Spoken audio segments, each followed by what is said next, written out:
Welcome back to the Tech Talks Daily podcast, where we explore the intersection of technology and human innovation and so much more. And in today's episode, I'm proud to welcome back friend of the show, Christoph Trappe, a global top 14 content marketer and top 100 digital marketer. And he has helped companies in various industries share their unique stories more effectively and led teams of journalists, content creators, strategists and designers to drive successful content and marketing campaigns.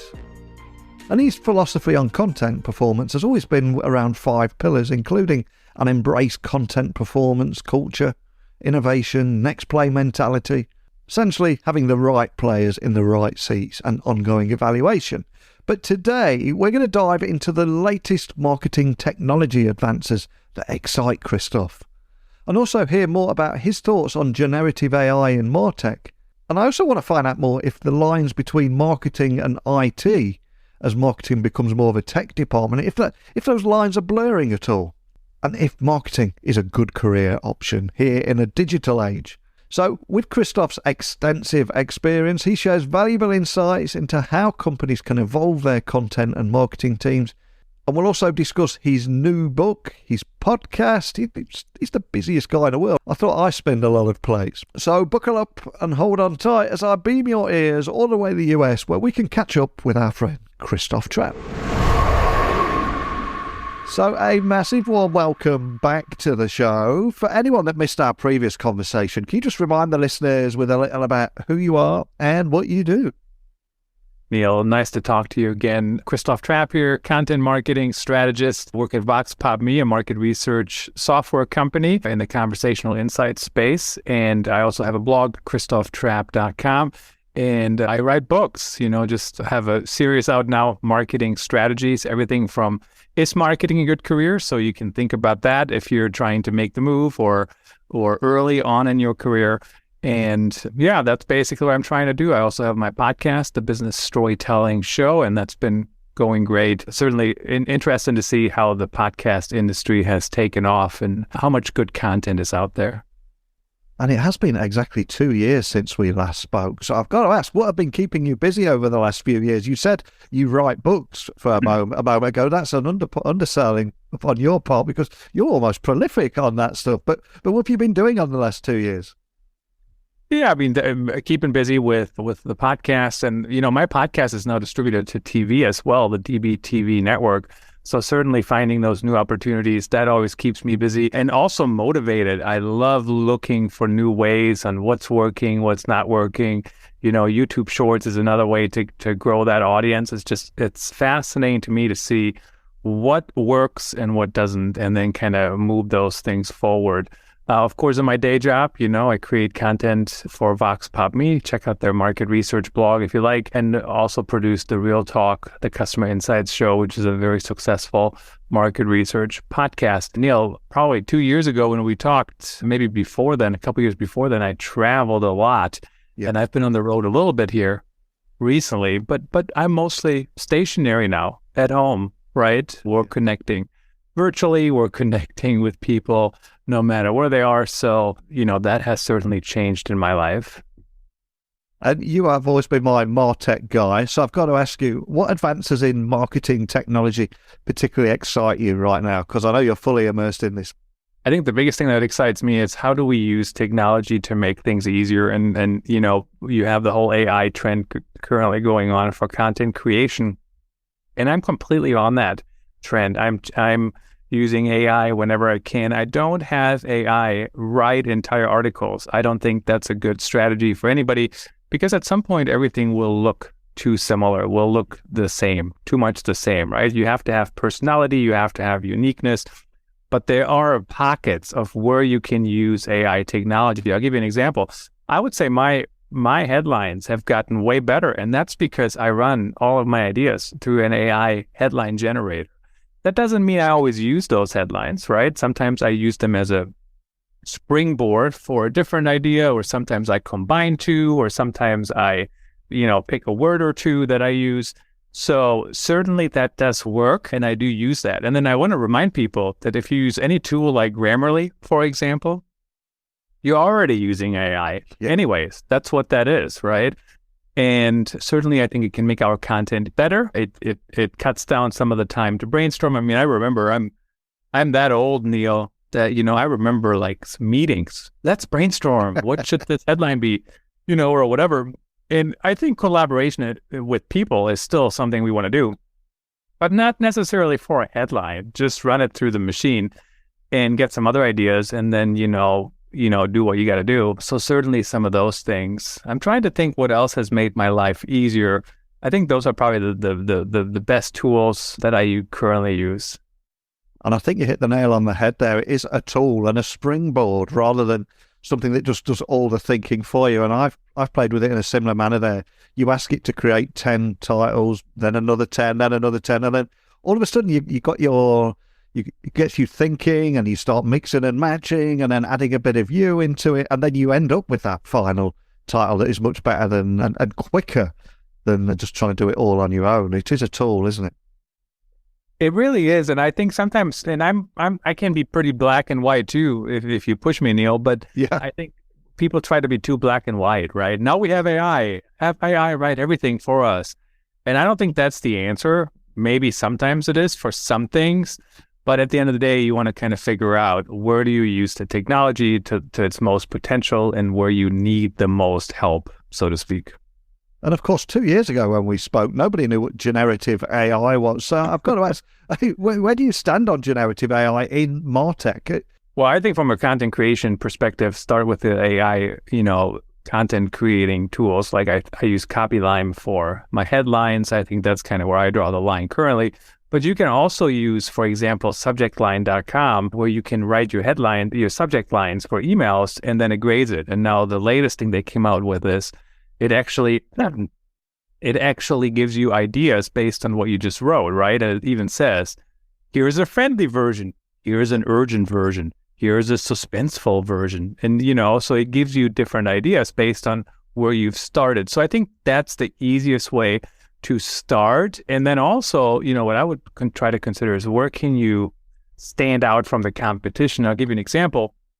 We did a Real Talk, the Customer Insights Show podcast episode, and literally we interviewed an AI-generated human, right? So basically what I did is I asked the questions to Chat GPT, and then Chat GPT gave me the answers, and then I took those answers and I put them into Synthesia.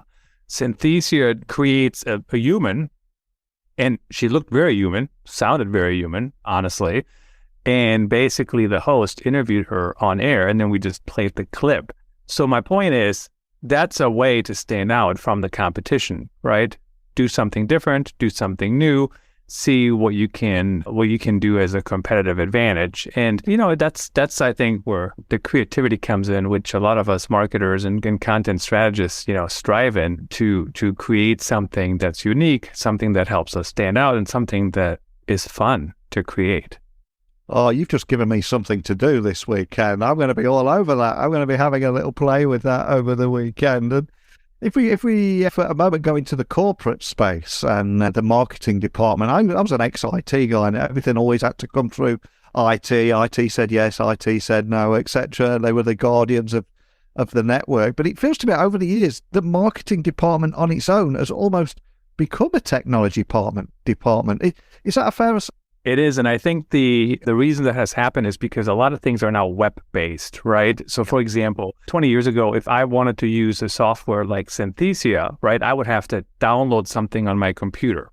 And now it's all web-based. So, at the end of the day, as long as IT, or I work at home, like I'm my own IT department, right? Yeah. Even though there's some safety things, that my company does, But at the end of the day, that's, I think, what the difference is. Everything is web-based. I mean, I'll give you an example. I was working for a company, and they had some, I would say, I think they would agree, outdated workflows.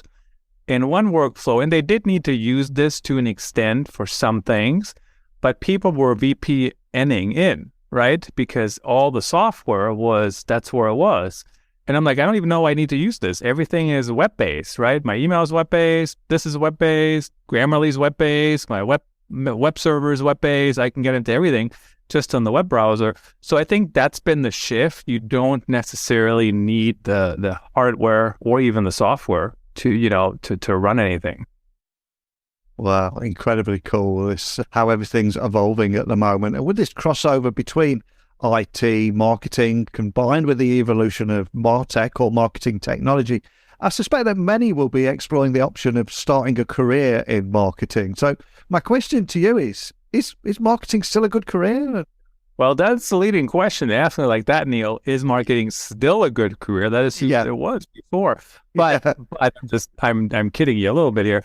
At the end of the day, it depends on what your skills are. And that's kind of my answer, right? Is it yes, no? It's not that clear cut. Are you good at it?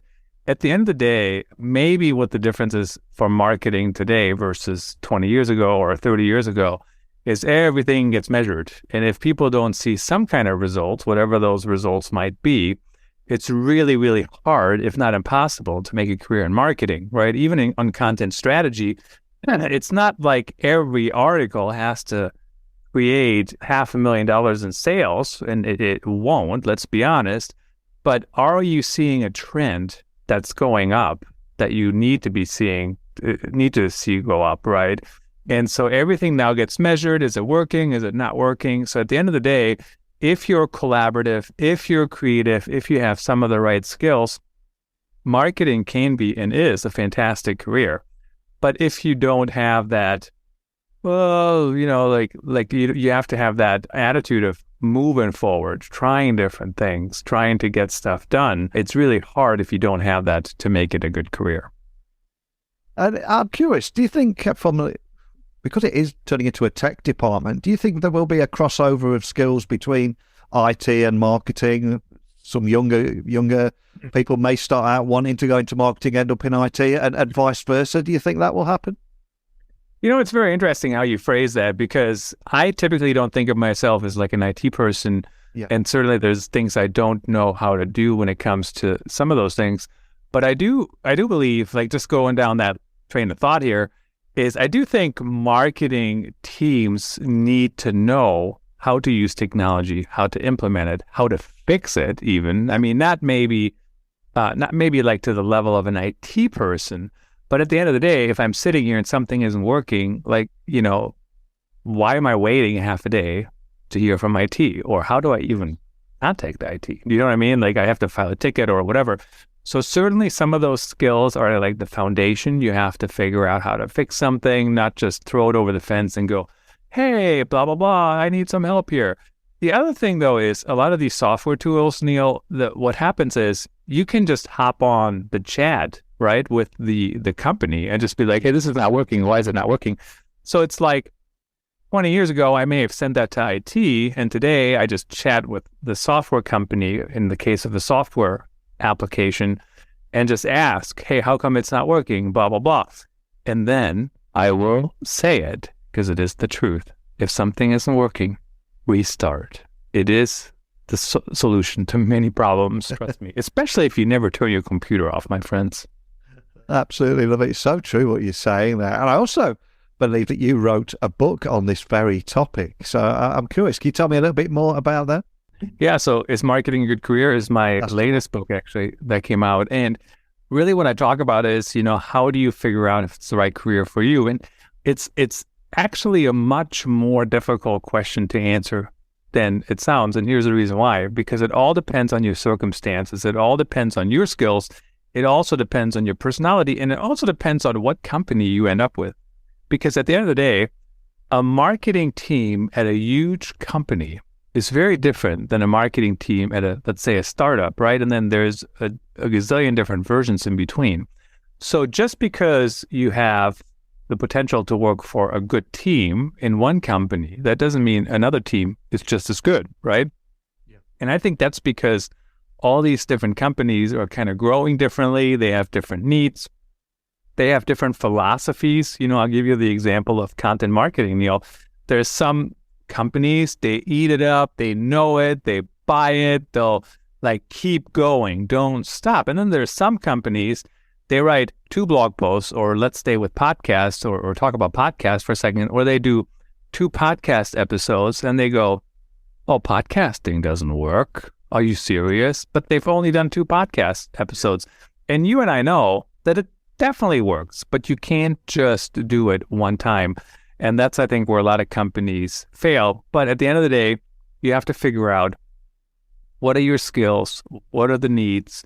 What do you enjoy doing too? I think that's so important to, this whole thing of creating content, like unique content, different content, hearing from different experts. So like I could do that all day, and I do actually do that all day, right? So, Yeah. So really, really a good fit for me. But if you don't enjoy that, and that's what you're going to be doing, like good luck making that a career. And I'm not saying people can't have jobs that they don't enjoy, but you do have to enjoy pieces of it, even if you don't enjoy everything.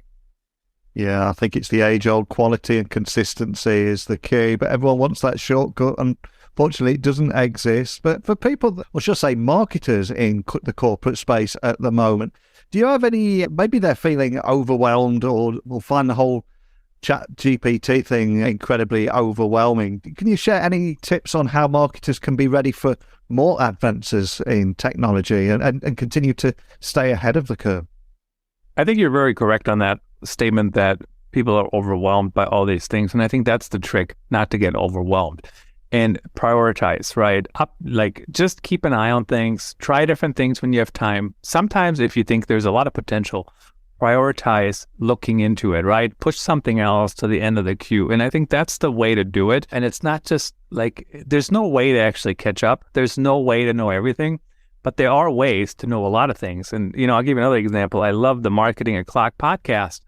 And while that crew is a little chit-chatty every once in a while, and, that's kind of how they do it, the content they share that I can learn from is just unbelievable. But I don't spend any extra time listening to them, right? I listen to them when I'm at the gym, or I listen to them like this morning. I was doing something and they were just playing in the background. And I still learn, like they were talking about how Elon Musk open source or published the open source of the Twitter algorithm, very interesting. And they talked about that. So I thought that was super interesting. And you have to find ways to do things quickly, not badly, but certainly, prioritize things, look at things, figure out who shares good information, who doesn't, and then connect with those people. I mean, even sometimes just looking through your LinkedIn network can get you a ton of information, right? Somebody shares something new and boom, there you go. And now you learned something. And you've just got this new book out at the moment. That must feel like a big weight off your shoulders. But I've got to ask, what's next for you? What's your big focus for this year and beyond? Before we started recording, you said there's always something to do, always busy. So what's your big focus this year?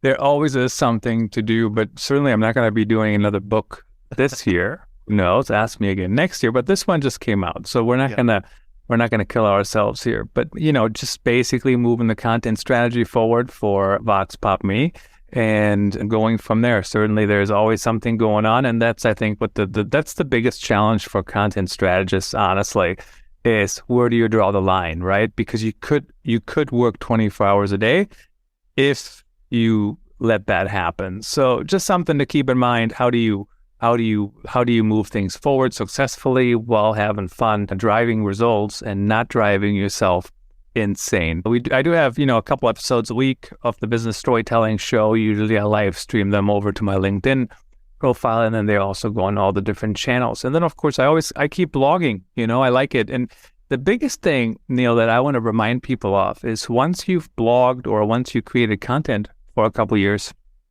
go back and update old content. And that's kind of what I currently focus on a lot is I update old content that's outdated, that could be deeper because there's new stuff happening, So I think a lot of companies and industries have that to be the case as well. There's stuff they could update, but they don't because it just feels more productive to create new stuff, right? And I don't know if you knew this, but when the Grammar Girl was on my podcast, she talked about how you update a podcast. I don't know if you knew this, but you can actually go into, like your host, your podcast host, and you can add a new segment if you wanted to, right? I haven't done that too much, but if I had like a really high performing podcast episode and I got some new information I wanted to add, you could just not re-record it, but you could just record it and then insert it into that episode wherever you want it to go. Wow, that's something to think about. I never even considered that. That's a great little piece of advice. And there is this real pressure on everyone to almost be in a state of continuous learning right now. And as we said a few moments ago, we can't do everything, but don't be overwhelmed. Try and self-educate. Try to keep ahead of the curve. So I've got to ask, where or how do you self-educate and stay ahead of tech trends or whatever trends that interest you? Play podcasts. I do listen to podcasts a lot. I will say sometimes it's hard for podcasts to get my attention because, the educational podcasts are in the same feed as the sports podcast, right? So you always kind of have to pick your battles and prioritize. But once again, if there's a really good topic, listen to it. I know everybody's on Twitter, or a lot of people are on Twitter currently, on the bandwagon of going somewhere else. But I still see a lot of decent information for what I'm looking for, at least on that platform. LinkedIn certainly is another one. I do every once in a while sign up for newsletters, but I'm really not a big fan of getting emails. It's like because they come to you and they come to you. And so I prefer to go to some of those networks. But I think podcasting is a great way. The Marketing O'Clock podcast, for example, if you're into SEO, I think it's up from Wix that just came out or that launched a few months ago here. That's a good one. So certainly figure out how you learn, when you learn best, and then, figure out how you can consume that content. And you are a prolific content creator, books, blogs, podcasts, you do them all. So where's the best place for listeners to find you online and find out more about anything that we talked about? The easiest way to connect with me is ChristophTrappe.com. Feel free to connect on LinkedIn or follow. If you do connect, make sure you let me know you heard me on Neil's show so I don't think you're just trying to sell me a new pair of socks or something like that. But, those are the easiest places to connect. Awesome. I'll add those links to the show notes so people can find you nice and easy. I know exactly what you mean about those LinkedIn connections in particular. Man, you set that connection and then within seconds you get a sales pitch. You wouldn't speak to people like that in the street, would you? Well, I don't mind sales pitches, but the problem is, right, it's a numbers game. So they ship it to a bunch of people and hopefully somebody is in the right mindset. So if I'm in the right mindset, if I need whatever they're selling, I don't mind getting a sales pitch, but they don't know what I need, right? And it's like spray and pray a lot of times. Well, I always like to learn something from every conversation with every guest, and you've certainly set my mind going with the ChatGPT and Synthesia thing there, so I might try and create something similar. I'll let you know how I get on, but more than anything, absolute pleasure to hear more from you, what you're doing, the latest MarTech trends. Keep up the great work, my friend, and thanks for joining me and updating me on everything. Really appreciate you, and good to talk to you again. Thanks for tuning in to the episode of Tech Talks Daily again. We hope you enjoyed hearing more from Christoph Trappe. 2 years since we had him on the podcast, and it was great to hear more about the latest advancements in MarTech, his insights, and what excites him in the industry at the moment. So please don't forget to check out his podcast, his book, some of his content over at ChristophTrappe.com. Is nice and easy to get hold of. And if you enjoyed today's episode, please subscribe to Tech Talks Daily. Leave us a rating review. Let me know your thoughts. If you want to hear more of a particular type of content on here, please let me know. Other than that, stay tuned for more exciting interviews and thought leaders in the world of technology, innovation, business, and how they all link together. But a big thank you for listening today, and until next time, don't be a stranger.